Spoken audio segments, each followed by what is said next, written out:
Il s'agit de la mort d'Antoine Aleno. Vous savez, Antoine Aleno, c'est le fils du chef Yannick Aleno. Il a été tué le 8 mai 2022 vers 23h15 alors qu'il était au guidon d'un scooter avec une amie. Le procès des chauffards s'ouvre aujourd'hui. Je veux simplement rappeler c'est important qu'on les ait en tête, les circonstances de la mort de Yannick Aleno. Il est 23h15, il est à l'arrêt à un feu rouge, on est dans le 7e arrondissement de Paris. Le conducteur d'une Audi R6, donc voiture puissante, qui vient d'être volée à la sortie d'un restaurant, arrive, il vient de parcourir 3 km à 120 km/h dans les rues de Paris. Il arrive au feu rouge, là, il n'a pas la maîtrise de son véhicule et en plus, il est ivre. Il percute à 75 km/h une Skoda. D'accord ? Les deux voitures, du coup, partent en embardée. Ouais. Et avec cette embardée, il fauche le scooter de Yannick Aleno. Tous les deux sont casqués, hein, Antoine Aleno et la passagère. On retrouvera le casque, d'ailleurs, à plusieurs mètres du corps. Le chauffard tente de s'enfuir. Il est maîtrisé par un policier en civil. Alors, au fil de l'instruction, on s'aperçoit que le gars était en alcoolisation massive, qu'il avait donc volé le véhicule. En plus, son casier judiciaire porte des mentions de 6 condamnations pour des faits de vol et tentative, recel de vol et escroquerie. L'un des passagers, qui est son beau-père, lui aussi est en complicité de rébellion, refus d'obtempérer, il a un casier long comme le bras. Et puis, l'un des autres passagers, lui aussi, est connu avec un casier judiciaire. Enfin, ce qui nous intéresse, c'est le conducteur qui était en état d'ébriété au volant d'une voiture volée. Alors, c'est homicide involontaire, ce qui veut dire donc 7 ans de prison maximum. Maximum. Yannick Aleno, le chef, veut faire adopter, qui est le père d'Antoine Aleno, veut faire adopter le délit d'homicide routier. En fait, il y a des députés qui poussaient cette proposition de délit d'homicide routier. C'était bien avancé. Malheureusement, la dissolution de l'Assemblée nationale a interrompu le processus législatif. En fait, l'idée de mettre l'homicide routier, ça ne pourra pas franchement changer la peine. Mais il dit que ça permettra peut-être aux juges de mieux prendre en compte l'inconséquence des conducteurs qui ont bu, consommé de la drogue, commis des excès de vitesse ou téléphoné en roulant sans permis parfois. En disant, on n'avait pas l'intention effectivement de tuer, mais quand on prend le volant en ayant bu, consommé de la drogue ou en prenant son portable, on sait quand même qu'on expose autrui et sous-même, et les excès de vitesse, à des risques. Fatima. Non mais tu as décrit les faits, chaque mot était une circonstance aggravante. C'était presque un sketch. Voiture volée, alcool, vitesse. Stupéfiant aussi. Non mais... à part soupirer très fort... Un moment... Et pleurer peut-être aussi. Non, mais on n'est plus au stade où on pleure là. Enfin, vraiment, moi je pleure plus. Là, on est au stade de la colère aussi. Quand on écoute ce père-là, comment ne pas être en empathie, en compassion totale avec ce père de famille parce que son fils n'a absolument rien demandé. Et là, on est dans les situations d'injustice totale. Il avait même son casque, il est là, et puis sa vie est arrachée de cette manière-là. Donc déjà, pour moi, dans tout ce que tu as dit, tous les mots étaient des circonstances aggravantes. Donc, quel est le débat ? Oui, bien sûr, si ça permet d'aller plus vite, d'aller à l'essentiel, et quel que soit... Ce que je ne mettrai pas, en revanche, parce qu'on rappelle la personne, qui elle est, qu'importe qui est la personne. De la même manière, quand on parlait de Pierre Palmade, moi, que ce soit Pierre Palmade au volant ou cet homme-là, dont j'ignore Franck D, c'est la même chose pour moi. Vous avez une voiture est une arme. Lorsqu'on ne sait pas s'en servir, il faut le savoir. C'est tout. C'est un moyen de déplacement d'abord. Quand tu roules à 120 km/h dans les rues de Paris, ça devient une arme. Quand tu roules à 120 km et que tu es alcoolisé, c'est-à-dire que tu n'es pas dans la maîtrise totale de tes capacités, et qu'en face de toi, tu as des personnes qui sont piétons, cyclistes. En plus, maintenant, vous avez vu tout ce qu'on a.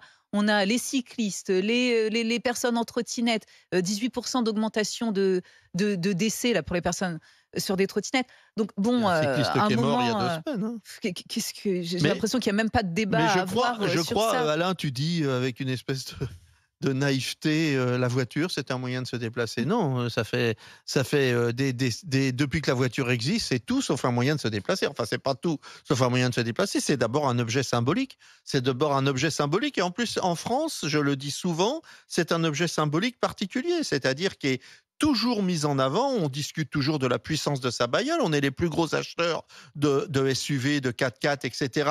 On discute toujours de la puissance de sa voiture. On veut toujours avoir... Les voitures ont augmenté de 17 cm en 20 ans. Elles sont toujours plus grosses, plus énormes. Il y a quelque chose dans la voiture. Aussi. Il y a la voiture, elles sont de plus en plus...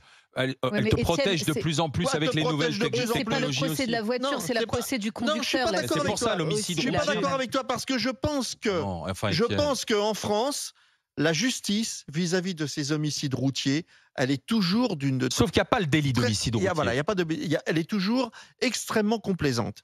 Et à partir du moment où on a une bagnole, c'est comme à partir du moment où on a un fusil et qu'on est chasseur. À partir du moment où on a une bagnole, on peut tuer. On est responsable. Non, c'est pas la même chose. Attends, mais non, c'est pas la même chose. Tu peux pas faire le parallèle avec le fusil, je fais le parallèle. Mais non. Parce que très souvent,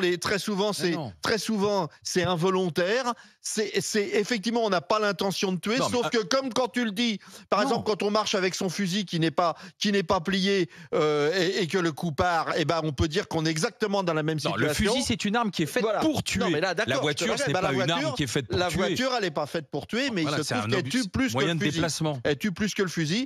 Et donc moi je pense que vraiment il est plus que temps d'arrêter avec cette histoire. Quand on est en bagnole et qu'on va trop vite, alors les gens ils gueulent parce qu'on n'a plus le droit de rouler à plus de 50, mais quand on va trop vite, quand on est bourré, quand on a pris des substances, quand on est imprudent, quand on a son téléphone, ce n'est plus un homicide involontaire. Mais non, on est volontairement. Et y compris, tu te rappelles, on a eu ce débat ici avec Palmade, on l'a eu dernièrement avec ce jeune qui faisait une roue arrière et qui a tué une petite fille ou un petit garçon qui traversait une petite fille.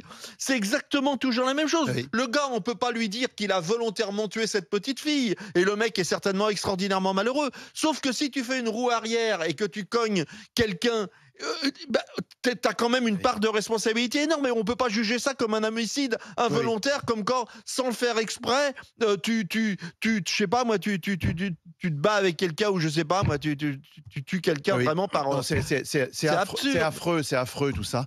Et il faut que M. Aleno obtienne gain de cause par la justice. Qu'il y ait l'homicide routier. Moi, je suis très sensible au problème de sécurité routière, parce que la sécurité routière, on peut croiser à tout moment, la vie peut basculer. Mais oui. On peut ruiner toute une vie pour des générations presque. Et on est souvent écouté peut-être par les artisans, notamment les gars, déconnez pas trop, levez le pied avec les camionnettes. Là, en Anjou notamment, je vois souvent des camionnettes qui vont très très très vite dans des virages montants, dans des virages descendants. Réfléchissons, ok, il y a les chantiers, mais il faut y aller doucement parce que c'est tellement dangereux. Et ça, où sont les radars? Tu connais bien l'histoire, oui, hein? Ah ben non, mais là, il n'y a pas de radar, je peux y aller. Tu comprends? On est dans cette... C'est vraiment une mentalité qu'il faut changer. Il faut changer la mentalité. C'est pas parce qu'il n'y a pas de radar qu'on va à 110 à l'heure. Est-ce que le fait de mettre un homicide routier, ça peut faire changer la mentalité? En tout cas, parce que c'est ça, c'est faire changer la mentalité. Ce que veut Yannick Aleno, le père d'Antoine, c'est-à-dire ça fera changer la mentalité peut-être du conducteur. Il faut alourdir les peines, et aussi des magistrats aussi, parce qu'aujourd'hui il faut taper fort contre tous ceux qui prendront le volant en étant alcoolisés, ou qui disent il y a personne, il est 23h, il y a personne dans les rues, je peux appuyer un peu sur le champignon. C'est justement là que se passent les accidents. Hein. C'est Jonathan qui veut témoigner. Bonjour Jonathan. Oui, bonjour. Bonjour. Qu'est-ce que vous en pensez? Il faut le délit d'homicide routier, Jonathan? Ah mais tout à fait. Tout à fait. Moi, je suis désolé, mais là, j'en peux plus d'entendre homicide involontaire. Je vous rappelle les faits, j'ai perdu mon petit garçon au mois de juin. Il a été percuté par une personne qui était en excès de vitesse dans une zone 30. Vous aviez témoigné. Sous stupéfiant, en récidive de conduite sous stupéfiant. C'est horrible. Donc il a été jugé. Il a pris 3 ans. Voilà. Dans 24 mois avec sursis. C'est ça. 12 mois de mise à l'épreuve. Pas de mise à l'épreuve de bracelet. Ensuite, il a eu une annulation, c'est ça qui me fait bondir en fait, une annulation, une interdiction de repasser le permis pour une durée de 6 mois. C'est ça, c'est ce que je dis à chaque fois. Je dis à chaque fois, les mecs prennent 2 ans avec sursis. C'est ça. Mais j'en peux plus en fait. J'en peux plus, parce que pour moi, involontaire, il a roulé son joint, c'était pas involontaire. Quand il a pris le camion pour aller chercher ses matériaux, c'était volontaire. Il est responsable, clairement. Mais Oui, bien sûr. Tout à fait. Mais Un tout à criminel. fait. Mais le problème qu'il y a, c'est que pour la justice, non. Il n'a pas voulu tuer sciemment votre fils, quoi. Il n'a pas voulu tuer sciemment. C'est un accident. On m'aurait dit, il a été ébloui par le soleil, il n'a pas vu. Je le comprends. Je suis sur la route. Les circonstances qu'il vit, mes collègues routiers, n'importe qui, du moment qu'il est derrière un volant, en traverse tous les jours. Un bus à l'arrêt, en plus c'est pas moi qui le dis, c'est lui. Un bus à l'arrêt avec des enfants qui gravitent autour, il a trouvé le moyen d'être en excès de vitesse. Ouais, et on me c'est dit vrai. que c'est un homicide involontaire. Mais le pire dans l'histoire, et je bondis moi, c'est que à son contrôleur judiciaire, il a été dire qu'il n'en avait rien à faire, que ça n'allait pas l'empêcher de continuer à faire sa vie. Moi, j'ai entendu ça au tribunal. Et par-dessus, je me prends une deuxième douche froide, c'est le verdict, 3 ans de prison. Mhm. C'est dans deux choses 24 différentes. avec Que le mec sursis. soit un sale con, c'est une chose. Mais mais il là- aurait pu être un sale con, elle est au trou. Ouais, enfin, faut simplifier la justice. Il est responsable, terminé. Bien sûr, je suis d'accord avec Emmanuel. Pour moi, oui, je suis désolé, mais l'involontaire, du moment que ça devrait se passer, je crois que c'est au Canada ou aux États-Unis, Oui, oui. un accident involontaire, c'est En vous êtes Allemagne ébloui par le soleil, En Allemagne, Ouais. vous crevez, ça c'est involontaire. Vous En prenez de Allemagne. la drogue, des médicaments ou de l'alcool, c'est volontaire. en Et Allemagne, c'est aujourd'hui- clair. L'excès de vitesse, c'est volontaire. Voilà. Jonathan, Mais bien sûr. Jonathan, fort de cette tragédie, de ce drame que vous avez vécu, ce serait intéressant de voir, justement, de suivre le procès Ah oui. des chauffards qui ont ôté la vie à Antoine Aleno, voir ce qu'ils se disent, quelle est leur ligne de défense. Alors leur ligne de défense, c'est dire, mais si on a retrouvé le casque d'Antoine Aleno loin, c'est peut-être parce qu'il était mal attaché aussi son casque. On va suivre l'ouverture du procès. On a posé la question. Bah, ça, les Est-ce que vous êtes OK pour qu'il y ait un Ils vont délit tout trouver, d'homicide routier? Après, c'est le travail de la Oui, défense. oui, non, mais sûr. bien Non, sûr. non, oui, mais enfin, c'est honteux. Délit d'homicide routier, vous dites oui à plus de 86%. Et franchement, toi, Jonathan, je vous remercie de ce témoignage.